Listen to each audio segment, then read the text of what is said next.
السلام علیکم حضرت گرامی، مهمانان ارجمند.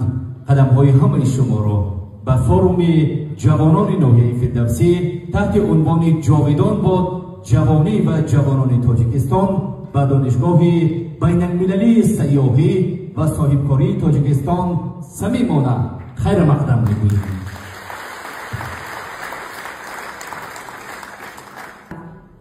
از نعمتزاده ملکشاه محمدشاه معاون یکم رئیس حزب خلق دموکراتی تاجیکستان خواهش کرده می شود که در وضعیت تحت‌نوی با آنها مدال جشن 30 سالگی حزب خلق دموکراتی تاجیکستان را تقدیم نمایند.